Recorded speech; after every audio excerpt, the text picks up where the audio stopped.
Sesungguhnya dalam penciptaan langit dan bumi dan silih bergantinya malam dan siang terdapat tanda-tanda bagi orang yang berakal.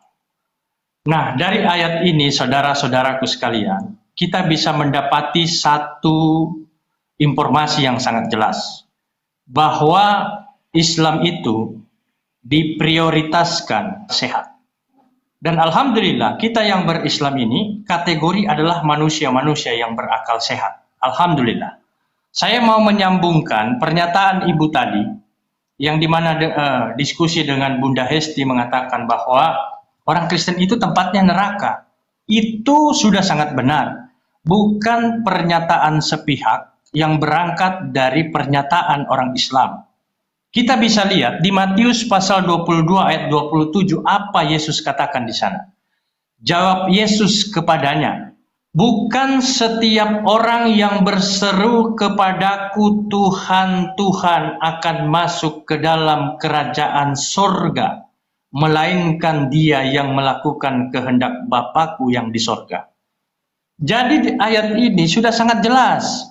Yang berseru Yesus itu kan tadi kan, setiap umat Islam, ya, dan sebuah kewajiban umat Islam yang tidak bisa ditawar adalah mendudukan kedudukan para nabi pada tempat yang sebenarnya. Lalu datanglah agama Kristen yang kemudian mengatakan Yesus itu 100% Tuhan, 100% manusia, mati terkutuk di tiang salib, Galatia pasal 3 ayat 13 untuk menebus dosa manusia. Ini adalah bentuk penghinaan, pelecehan, dan bentuk kejahatan yang menghina ajaran para nabi. Tentu kami sebagai manusia yang beriman kepada para nabi, maka kami terpanggil untuk mendiskusikan itu. Paling tidak kami bertanya tentang itu. Mengapa kemudian umat Kristen menjadikan Yesus itu sebagai Tuhan? Di sisi lain dijadikan Tuhan, di sisi lain dihinakan.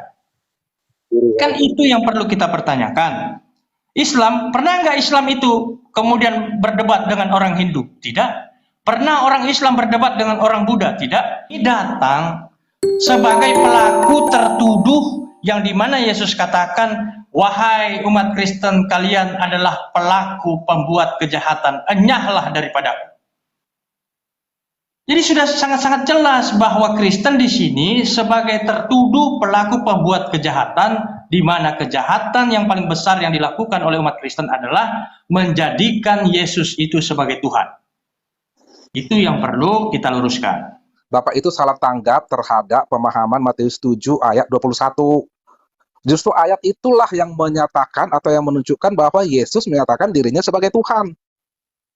Ya, coba kalau kita bacakan lagi. Bukan setiap orang yang berseru kepadaku, Tuhan, Tuhan, akan masuk ke dalam kerajaan sorga, melainkan dia yang melakukan kehendak Bapakku yang di sorga.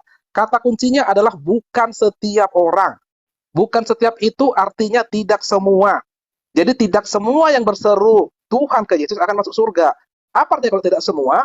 Berarti ada yang berseru Tuhan ke Yesus akan masuk surga, asalkan orang tersebut melakukan kehendak Bapa.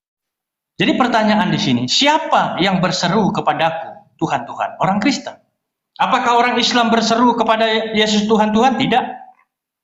Maka sudah jelas ayat ini, Yesus melegitimasi bahwa yang berseru kepada Yesus Tuhan maka berhak mendapatkan kerajaan neraka. Dan barang siapa yang berseru kepada Yesus bukan Tuhan, dialah yang berhak masuk ke dalam kerajaan surga. Nah, ini menjadi problem yang sangat besar.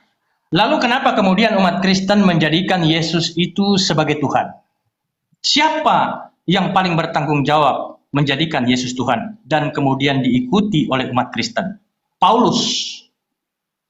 Paulus berusaha mendoktrin orang Kristen bahwa hanya percaya Yesus Tuhan dan percaya Yesus telah bangkit dari antara orang mati, maka ia akan diselamatkan. Ini menjadikan Yesus Tuhan. Yang melegitimasi Yesus Tuhan itu adalah seorang yang bernama Paulus. yang kemudian diikuti oleh orang-orang Kristen. Jelas, umat Kristen itu beriman kepada siapa? Mereka beriman kepada Paulus, di mana Pauluslah yang menjadikan Yesus itu sebagai Tuhan. Karena Yesus jelas tidak pernah mengatakan dia adalah Tuhan. Jadi secara fakta bahwa yang menjadikan Yesus Tuhan adalah mereka yang oleh Yesus dikatakan sebagai pembuat kejahatan. Jadi jelas orang Kristen itu sebagai pelaku yang tertuduh melakukan sebuah kejahatan, di mana kejahatan itu melakukan Yesus sebagai Tuhan. Saya tidak merubah, Pak. Apa yang tertulis itu yang saya baca. Kalau kemudian Bapak katakan bukan seperti itu kan pernyataan Bapak. Yang tertulis Bapak tidak imani, yang tidak tertulis Bapak imani. Jadi sebenarnya mana yang benar nih? Pernyataan Yesus atau pernyataan Bapak? Kalau Bapak mengatakan Yesus itu Tuhan, itu sudah jelas. Bapak mengikuti ajaran dan dogma yang diwariskan oleh seorang yang bernama Paulus.